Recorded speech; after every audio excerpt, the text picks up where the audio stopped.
Amados, como eu já tinha falado nas últimas 2 semanas,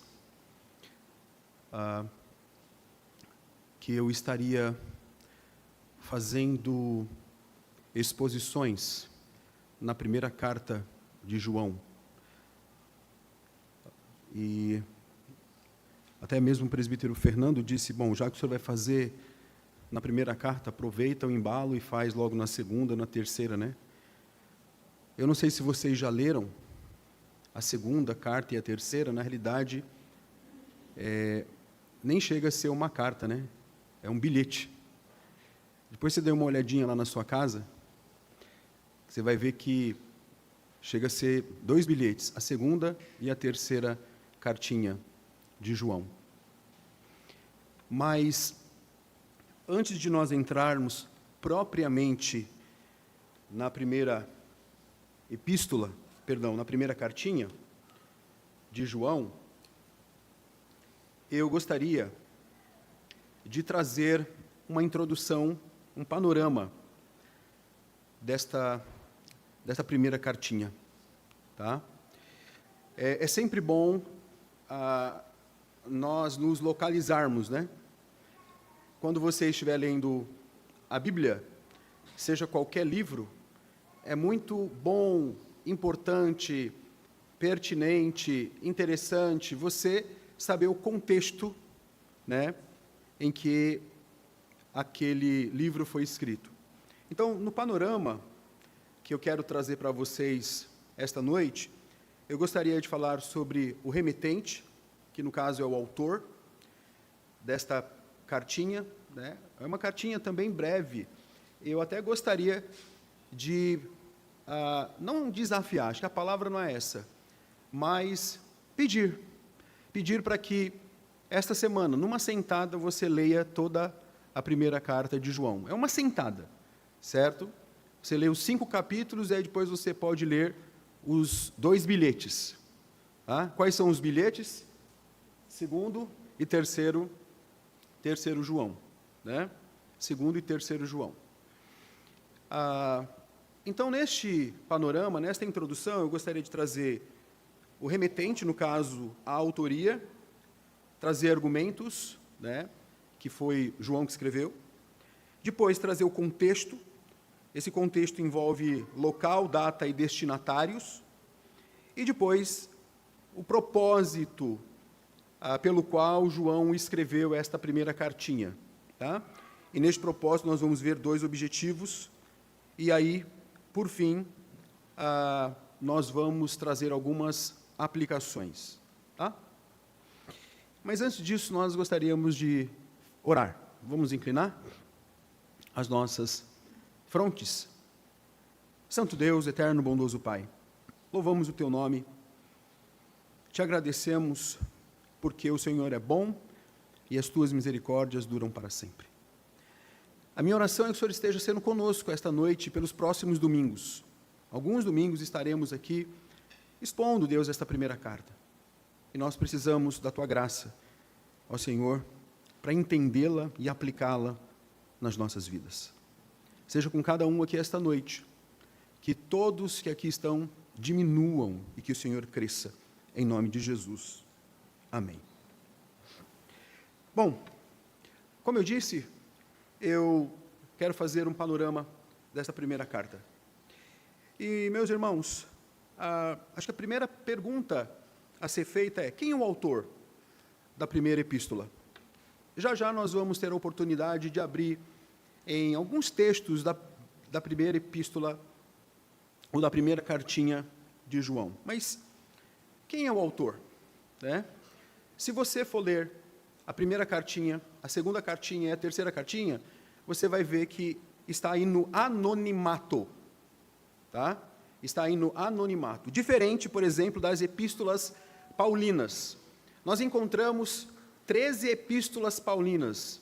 E as epístolas de Paulo, todas elas, quando iniciam com uma saudação. Há um padrão de uma apresentação inicial.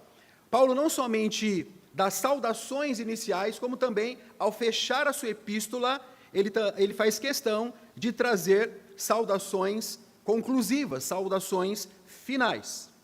Quando nós olhamos para as epístolas, por exemplo, de Paulo, na realidade, esta era uma cultura grega, uma cultura epistolar que vem realmente dos gregos e depois ganha a cultura greco-romana. E o apóstolo Paulo se apropria disso, então, para estar enviando as suas cartas a diversas igrejas e também cartas pastorais como Timóteo, Tito e também a Filemon. Mas, enquanto nós temos, por exemplo, nas epístolas de Paulo, a autoria muito claramente ali evidenciada, nessas 3 primeiras cartinhas aqui de João, nós não temos. Agora, irmãos, interessante é que nós hoje, na realidade, nós nem mandamos mais carta, né? Qual foi a última vez que você enviou uma carta para alguém? Vixe, todo mundo assim, olha, faz tempo. Gente do céu, faz tempo que você não envia uma carta.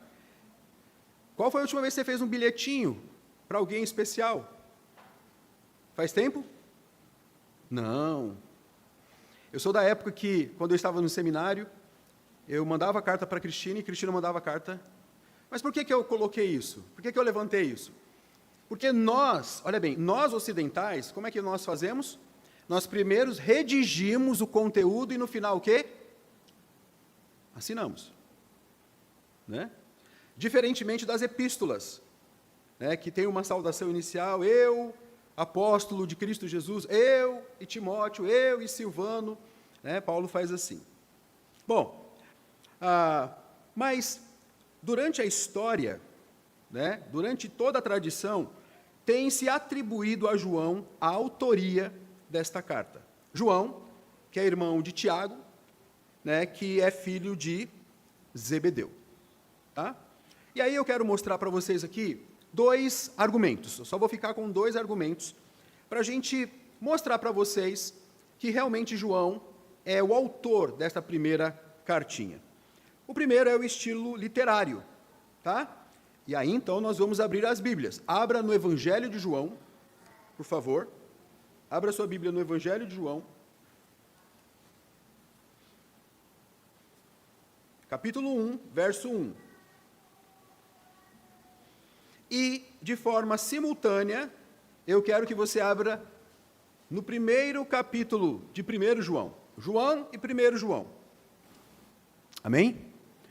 O que diz lá no Evangelho de João? No princípio era o verbo estava com Deus, e o verbo era o quê? Era Deus. Olha aí. E o verso 14, vamos ler?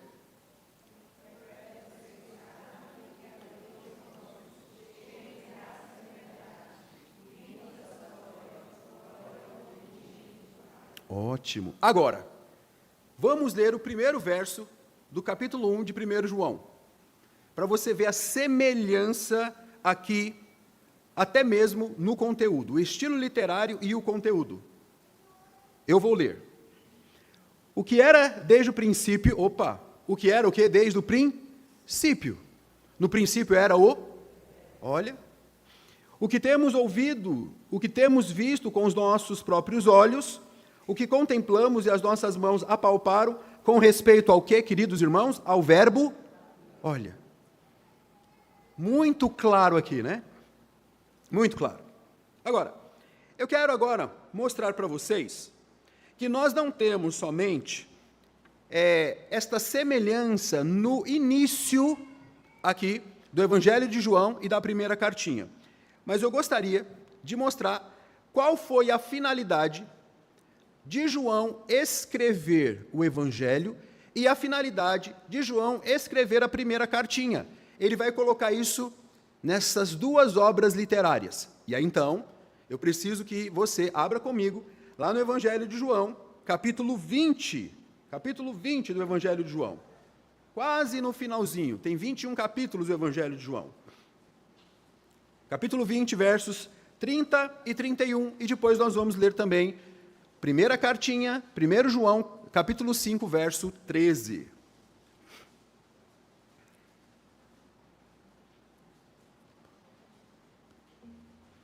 Olha aqui que diz João 20, 30, 31. Abriram? Na verdade, fez Jesus diante dos discípulos muitos outros sinais que não estão escritos neste livro. Agora, olha a finalidade, tá? João está terminando dizendo assim: eu escrevi tudo o que eu escrevi neste evangelho por conta disto aqui. Estes, porém, foram registrados para o quê?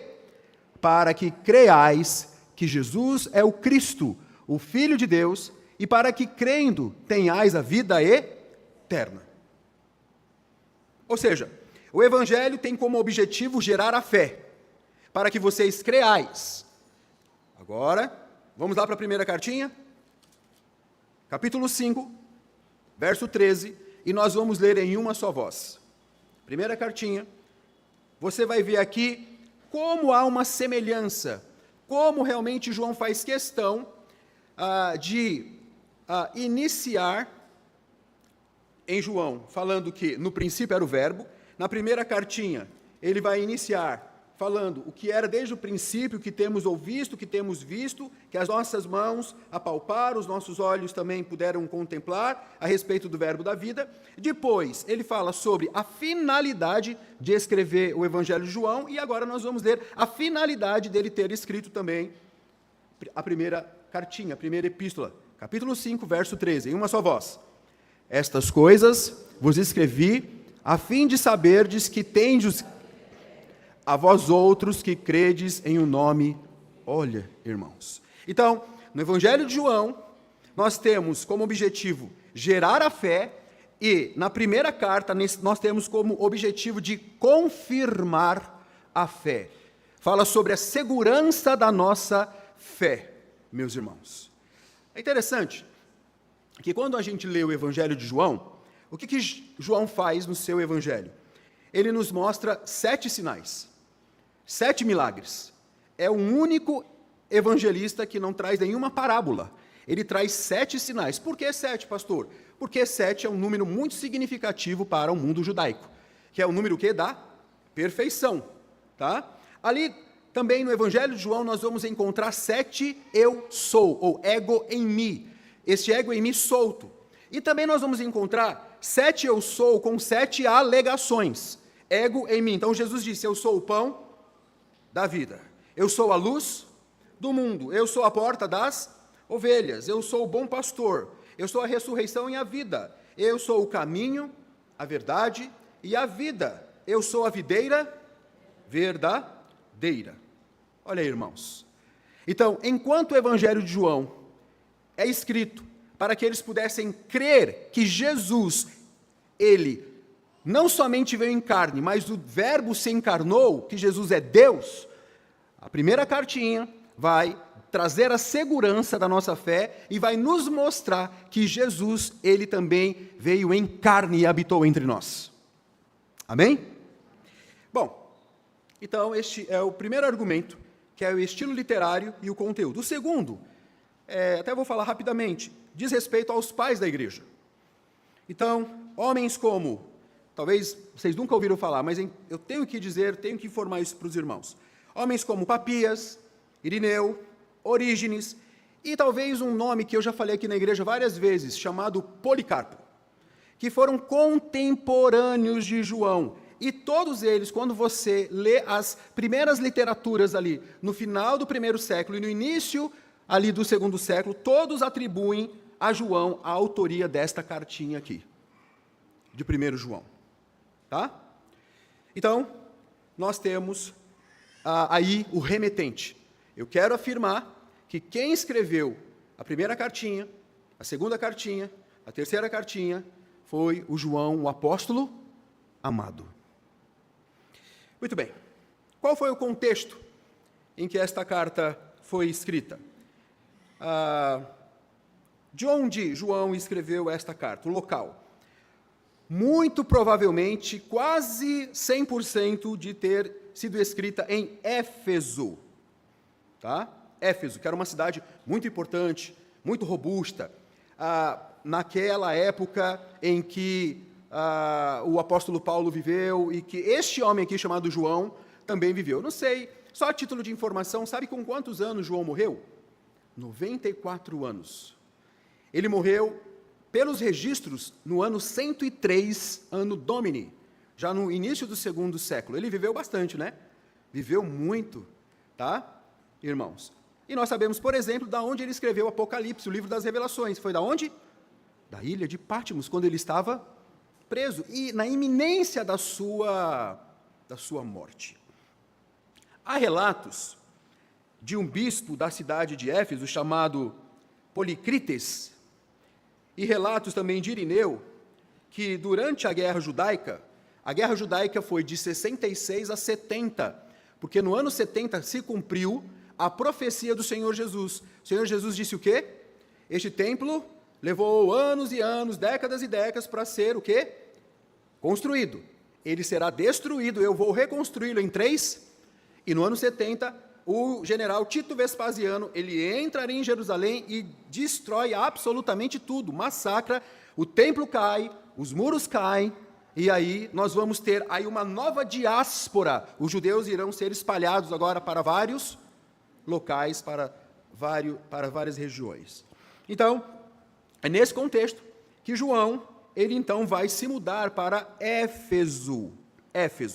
Então, muito provavelmente, irmãos, nós vamos ver na história que o local de escrita desta primeira cartinha foi em Éfeso. Não somente a primeira cartinha, mas a segunda e a terceira também. Tá? E a data? Eu já falei sobre o remetente, nós estamos no contexto, já falei sobre o local, quero falar sobre a data. A primeira coisa que eu gostaria de dizer é que o Evangelho, ele foi escrito antes das cartinhas. Tá? Por quê? Porque nós lemos esta noite o quê? Evangelho de João, capítulo 20, versos 30 e 31, que vai o que nos mostrar que... podemos ler novamente, por favor? Para ficar aí bem fixado.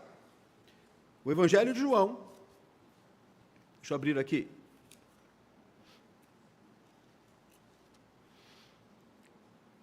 Na verdade, fez Jesus diante dos discípulos muitos outros sinais que não estão escritos neste livro. Estes, porém, foram registrados para que creais que Jesus é o Cristo, Filho de Deus, e para que, crendo, tenhais vida em seu nome, meus irmãos. Então, olha bem, por que eu disse que João foi escrito antes? Porque o Evangelho de João tem como objetivo gerar a fé, produzir a fé. E a primeira carta tem como objetivo de confirmar essa fé, de trazer segurança desta fé. Então, isto é unânime entre os estudiosos, o Evangelho de João foi escrito ali, por assim dizer, quase no final da década de 80, e estas primeiras cartas foram escritas no início da década de 90, e Apocalipse foi o último escrito, a última obra literária de João. E, muito provavelmente, esta cartinha foi escrita a partir de um contexto, né, um contexto que nós chamamos de gnosticismo, que deu início ali na década de 90, certo? Mas que ganhou uma popularidade, uma força muito grande no segundo século, meus queridos. Bom, então nós já vimos nesse contexto o local, a data e para quem foi escrito. Quem são os destinatários? Quem recebeu estas cartas? Ou quem recebeu esta cartinha aqui, que nós vamos começar a expor na semana que vem, se Deus quiser, né? Toda ela, os 5 capítulos, vamos passar aqui alguns domingos, tá bom? Para quem o João escreve? Não há nenhum registro aqui. Primeiro, João não menciona nenhum destinatário. Muito provavelmente, esta é uma carta que nós chamamos de carta circular, que teria surgido em Éfeso, até porque eu defendi aqui que ela foi escrita em Éfeso, porque João morava em Éfeso, saindo ali da guerra, ali em Jerusalém, do ano 66 ao ano 70, quando tudo ficou destruído. Então João, certo, até mesmo com Filipe e as filhas, vão para Éfeso, residir ali em Éfeso. E então esta carta surge em Éfeso, e ela é espalhada para as outras igrejas, chamadas de igrejas da Ásia Menor. Que igrejas são essas? Éfeso, Esmirna, Pérgamo, Tiatira, Sardes, Filadélfia e Laodiceia. São as 7 igrejas de Apocalipse, que de fato existiram, viu? As 7 igrejas de Apocalipse existiram no tempo e no espaço, gente. Elas não existem mais hoje, foram destruídas há muito tempo, mas elas existiram, irmãos. Então, olha bem, nós já contemplamos esta noite o remetente, quem é o autor, o contexto. Dentro desse contexto eu falei do local, da data e dos destinatários, e agora eu quero falar sobre o propósito aqui desta primeira cartinha. E neste propósito, João vai ter 2 objetivos. 2 objetivos. O primeiro é o que nós chamamos de objetivos de defesa da fé. O objetivo de João, primeiramente, é defender a fé, ou o que nós poderíamos chamar de apologia. Tá? O que seria apologia? De apologia significa defender por meio de argumentação. Tá? Então, o primeiro objetivo de João, o apóstolo amado, era defender a fé. Por quê, pastor? Porque é o seguinte, irmãos, na medida que o tempo foi passando, o cristianismo foi crescendo. Tá? Na medida que a igreja era mais perseguida, a igreja mais crescia. Porque é assim, viu? Quanto mais a igreja é perseguida, mais ela cresce. Isto já foi nos demonstrado na história, meus queridos. E aí é o seguinte, a partir do crescimento da igreja, a partir dos ensinos também, por meio desta igreja, alguns conteúdos, alguns ensinamentos causava estranheza por meio daqueles que estavam ouvindo. Por exemplo, vocês sabiam que os apóstolos, os discípulos de Jesus, foram acusados de canibalismo? Por quê? Porque eles ceiavam, eles comiam do pão e bebiam o quê? Do vinho. Então, meu Deus, estão comendo do corpo de Cristo e bebendo do sangue de Cristo, eles são o quê? Mas, na realidade, nós nos reunimos para comer e beber em memória de Cristo, e é um meio de graça, porque a Bíblia nos diz que nós devemos examinar a nós mesmos antes de comer e beber. Como também, eles foram acusados de incesto. Por que eles foram acusados de incesto? Porque o casamento era entre irmãos, mas não irmãos de sangue, irmãos da fé, como de fato deve ser. Devemos casar o quê? No Senhor. Devemos casar com pessoas que professam a nossa fé.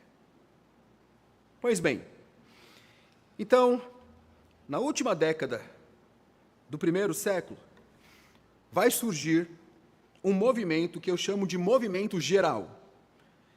E que este movimento geral vai produzir pequenos grupos, chamados de grupos heréticos. Que movimento geral é este, pastor? O gnosticismo.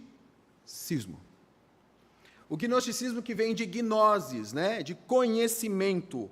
Era um movimento altamente místico e também altamente empírico. Tá? Eles tinham grupos semelhantes ao que nós temos hoje, né?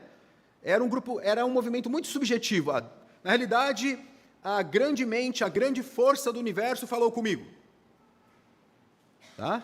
Nós temos uma centelha divina, todos nós temos uma centelha divina, mas a Bíblia nos diz que nós somos o quê? Imagem e semelhança de Deus. Então, os gnosticistas, que tiveram ali uma incipiência na década de 90, ganharam muita força no 2º século. E aí eu quero mostrar para vocês, como resultado deste movimento geral, 3 grupos heréticos que certamente João ele vai combater aqui. O primeiro é o que nós chamamos de dualismo grego. Até falei hoje pela manhã na Escola Bíblica Dominical. O que os gregos diziam, pessoal? A matéria é ruim, é má, mas o espírito, ele é bom. Certo?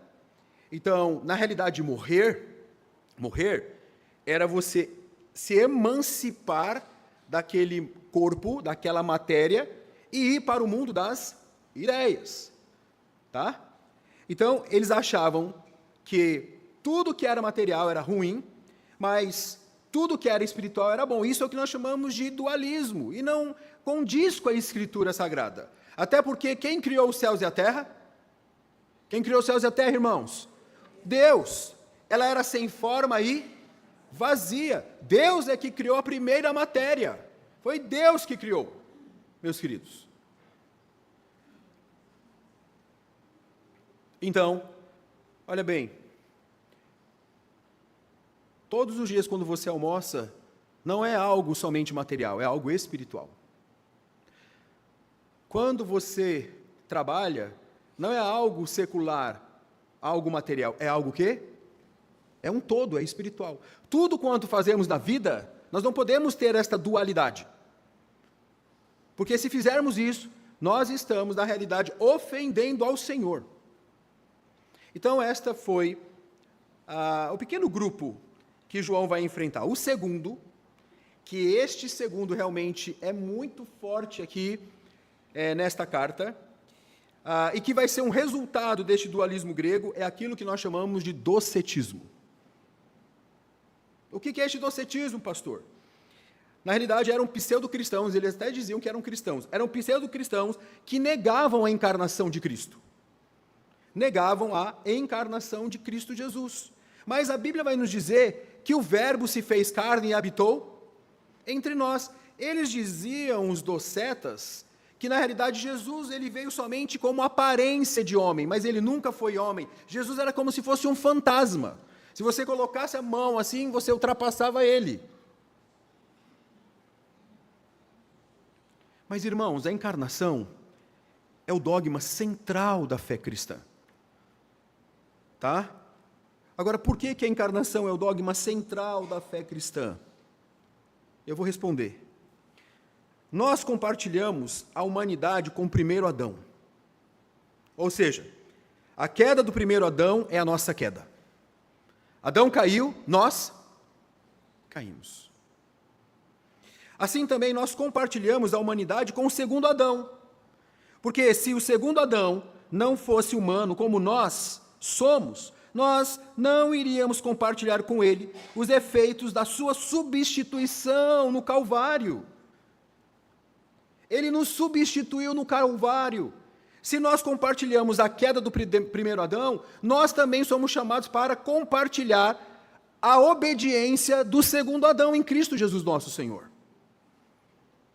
Eu já disse várias vezes aqui na igreja, desde o retiro, que, olha bem, o Messias tinha que ser Deus, homem, para nos salvar. Homem para se identificar conosco, para nos representar, para sentir as nossas dores. E Deus, porque somente Deus realmente pode nos salvar. Por isso que a Bíblia vai nos dizer que só há um mediador entre Deus e os homens, Cristo Jesus, homem. O justo morreu pelos injustos, para que os injustos fossem declarados justos. E não somente o dualismo, o docetismo, mas tinha uma outra heresia, um outro anticristo, aqui em Éfeso, em Pérgamo, em Tiatira, em Sardes, dessas igrejas, que era um camarada chamado Cerinto. O Cerinto de Alexandria. O que ele ensinava? Ele ensinava que Jesus era um filho natural de José e Maria.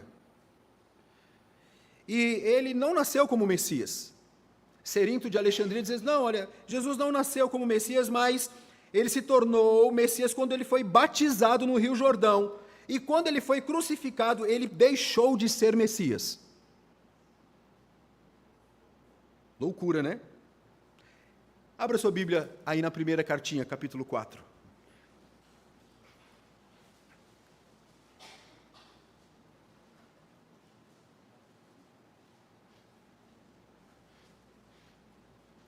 Primeiro João 4. Nós vamos ler do 1 ao 3, tá?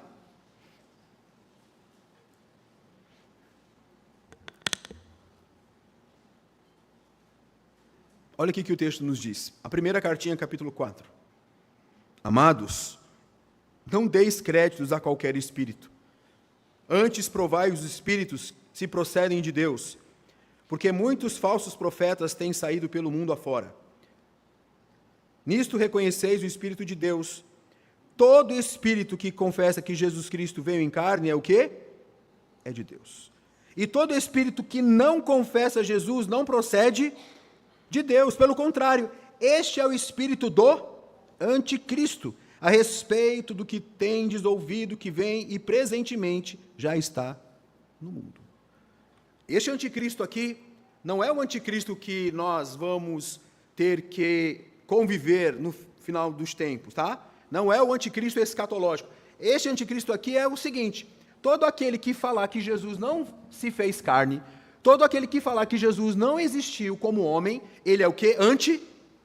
Ele se opõe às verdades do Evangelho. E a verdade central do Evangelho aqui é o dogma da encarnação. Jesus se fez carne e habitou entre nós. Ele é de carne e osso. Meus irmãos, está vendo?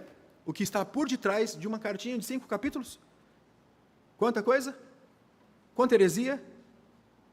O gnosticismo, que é um movimento geral, mas que dá vazão ao dualismo grego, a matéria é má, o espírito é bom, ao docetismo, Jesus na realidade nunca existiu fisicamente, ele é uma aparência, somente uma aparência, vem do verbo doquel, que significa aparência. E aí você vai ter um camarada chamado Cerinto,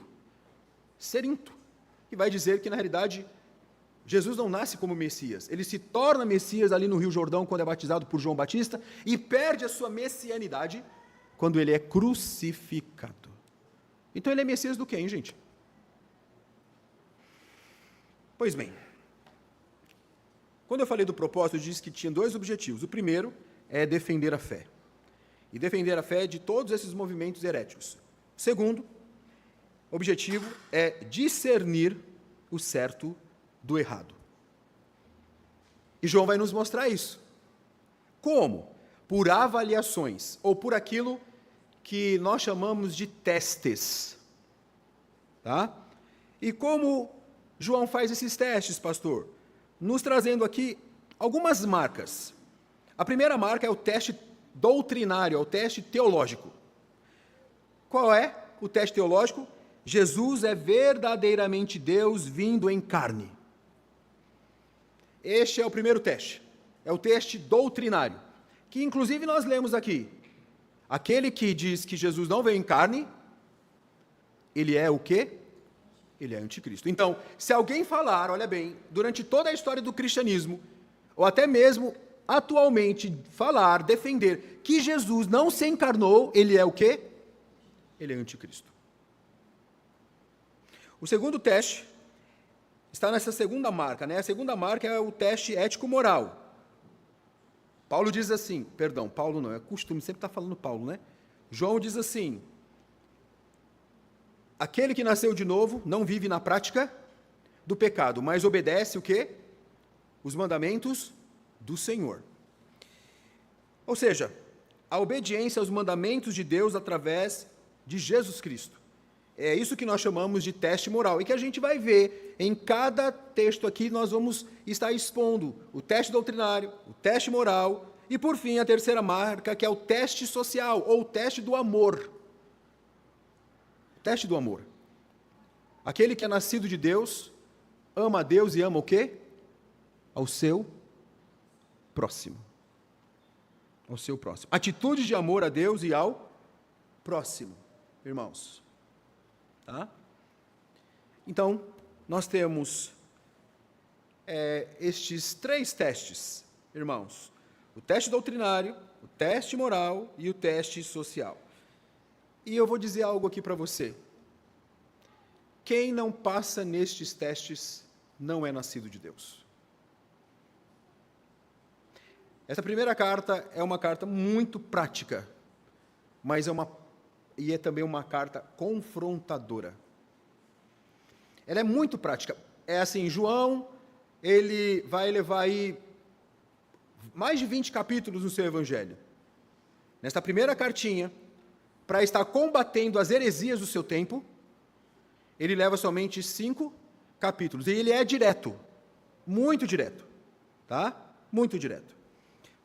Olha aí para a sua Bíblia, no capítulo 4, versículo 7, por favor.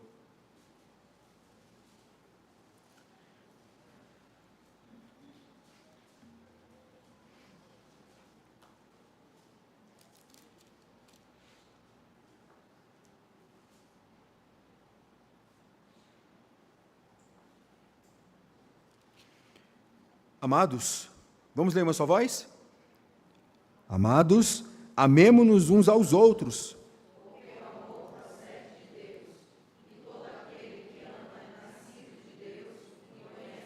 O 8.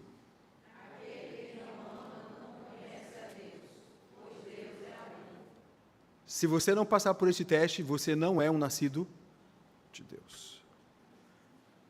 Se você não defender que Jesus ele veio em carne, você não é nascido de Deus. É muito sério, irmãos.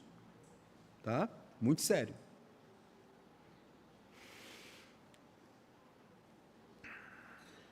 Volte aí para o capítulo 2, já estou terminando, tá?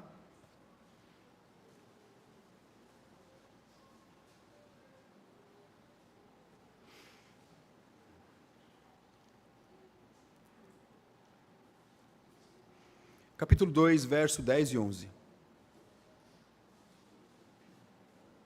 Vamos lá? Em uma só voz. Aquele que ama seu irmão. Bem forte, irmãos.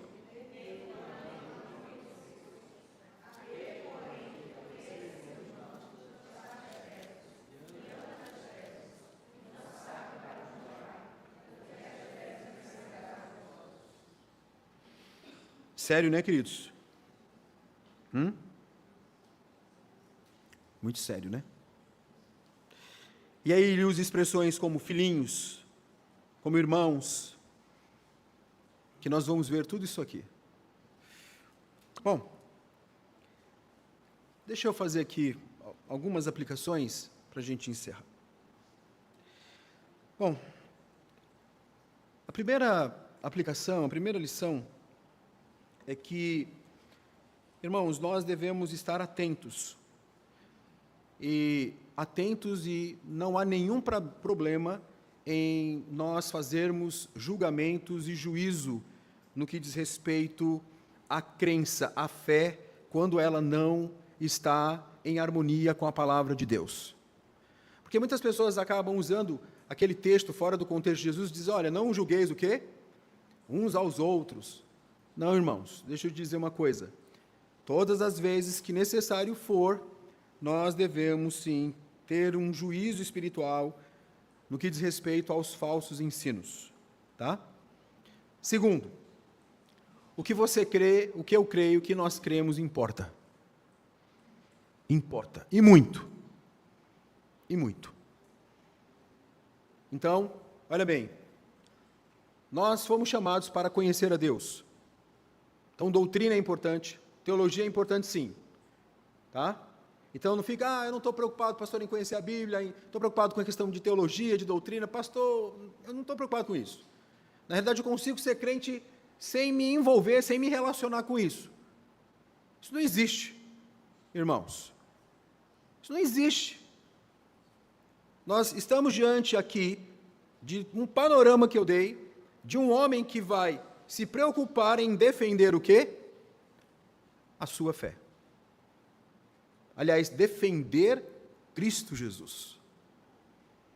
Então, procure a Deus, leia a Bíblia, estude, se aprofunde e, claro, que tudo isso sirva para fazer com que você seja mais piedoso, mais crente. Em nome de Jesus. Amém? Agostinho de Hipona dizia que conhecer a Deus é amá-lo. Nós só podemos amar o que conhecemos. A galera hoje, qualquer coisa eu te amo. Não está assim, né? A galera começa a namorar, eu te amo. Não ama nada, não sabe nem o que é amor. Não sabe. Primeira semana, segunda semana, um mês, eu te amo, meu Deus. E os mais velhos que aqui estão, os mais experimentados, sabem do que eu estou falando. Sabem do que eu estou falando. Nós amamos o que conhecemos. Tá? Este é o verdadeiro amor. Então, Agostinho vai dizer isso. Agostinho de Hipona. Quanto mais conhecemos a Deus, mais o quê? O amamos. Então você tem que se aprofundar mais na Escritura, na palavra do Senhor. Uma outra aplicação, irmãos, é que a gente tem que tomar cuidado. Porque enquanto nós vivermos aqui neste mundo caído, sempre nós vamos ter o quê? Ensinos falsos. Falsos profetas. Cuidado. Cuidado o que você está vendo, o que você está assistindo, quem você está dando ibope. Cuidado. Sempre vai ter. Isso nós vamos nos livrar só em novos céus e nova terra. Enquanto Jesus não volta, a igreja vai ser bombardeada com falsos profetas, falsos ensinos. E aí, olha bem, se você permanecer na verdade, que verdade é esta? Que Jesus, ele veio o quê? Em carne. Se você permanecer na verdade, que verdade é esta, irmão, irmã? Que quem é nascido de Deus não vive na prática do pecado. E terceiro, se você permanecer na verdade, se você diz que ama a Deus, mas não ama seu irmão, você diz que nasceu de Deus, mas não ama, como a gente lê alguns textos, porque tudo isso é evidência que você é salvo. Que você é salvo. Evidência, somos salvos pela graça. Mas este homem aqui, esta cartinha, nos mostra de forma muito prática se você é salvo ou não. E a minha oração,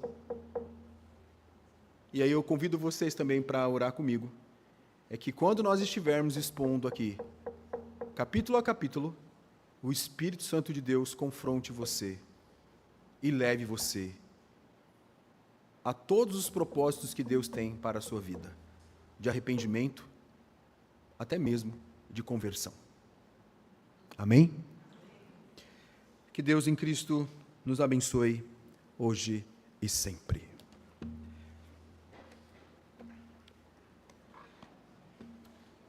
Vamos orar nesse instante?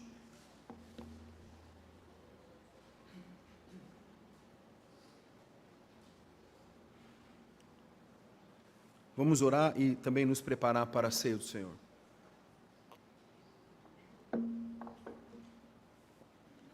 Santo Deus, eterno Pai, louvamos o Teu nome e te agradecemos, ó Deus, por todas estas verdades, estas riquezas, Deus, da Tua palavra.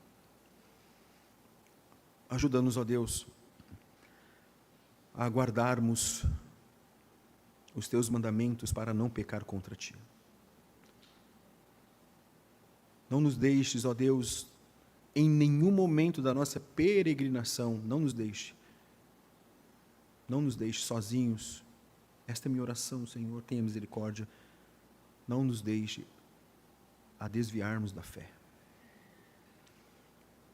Ajuda-nos, ó Deus, a viver a Tua palavra, a viver este amor que nós encontramos aqui, que lemos.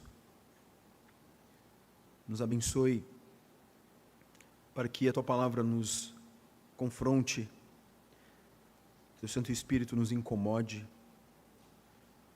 Nos incomoda, Santo Espírito de Deus, a fim, Deus, de que possamos